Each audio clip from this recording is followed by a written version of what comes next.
2/11, police are investigating a shooting that injured 6 people in Indiana. The victims were found at multiple locations around Indianapolis. All of them were taken to the hospital, 2 of them in critical condition. Police and Indiana State Police here say some of the victims were juveniles. 2/11, a hotel in Times Square caught fire this weekend, and it caused the entire area to be evacuated. Several people were hurt here. You can see that thick smoke coming from the building, a 12-story building here. Officials think the flames started in the ductwork of a restaurant and bar. The fire, the good news here is, was quickly put out. So Jesse's over from the Storm Center, and Jesse, I can see the drought-like conditions in my yard because this week I'm going to cut the front yard because the backyard just doesn't need it. The grass has gone dormant. You have 2 options. You can water it and you can mow it all the time, or you can let it go dormant and just not mow and save some money. So that's the latter. Yeah, that's what a lot of people are doing, and especially places off towards the Clark County area. That's one of the driest. Now, thankfully, this weekend we did receive a good amount of rain in Clark, Champaign, and Logan counties, and these are the places that really needed it. However, Troy, there in Miami County, was kind of left out of the party. I don't believe they got much of anything. However, we are starting to see a little bit of activity right now. Very, very light and sparse showers, but this is part of a bigger system that's going to be moving in as we continue throughout the overnight hours. In about 3 hours, I think we start to see solid rain trying to work its way in. Right now, it's making its way through Indianapolis, and again, this is the heaviest rain we're going to see.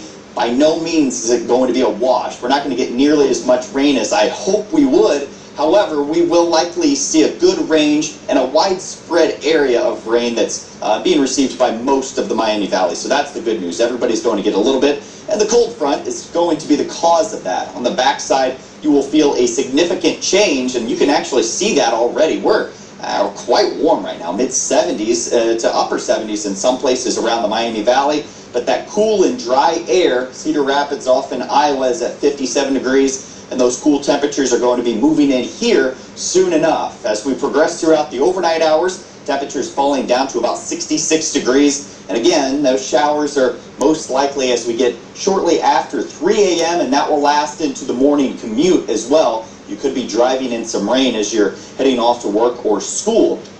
As we progress throughout the overnight hours, those thicker clouds continuing to move in. I think more solid scattered showers starting to move in around 3 a.m. A chance for an isolated storm or 2, but I think most of this stays to just typical showers. And a few areas could possibly see some downpours, but most of us, it's just going to be kind of scattered showers and relatively light precipitation. Towards the noon hour, that's where things are coming to an end, and we start to see that dry air moving back in. Now again, we would like to see a lot more rain than this, but I think most of us will range about 1/10 to 1/4 inch of rain. We would like to see about 1 inch, but that's not going to be the case. It is fairly widespread, so that's the good news. No one will likely be left out.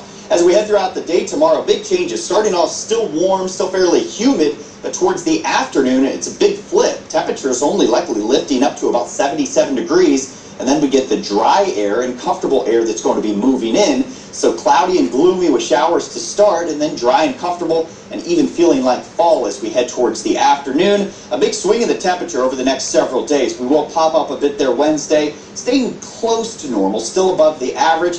But then the heat returns. Friday, we're back up to 86, and I'll tell you, as we extend that forecast, the heat is going to return. I think there's a good chance that we see another heat wave. That's 3 consecutive days of 90-degree temperatures before it's all said and done. So the start of October looking quite warm.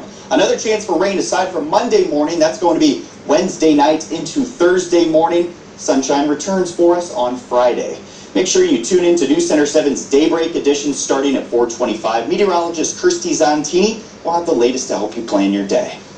A special service to bring awareness to an alarming crisis in our military. Why veterans spent 12 hours in silence in Shelby County today.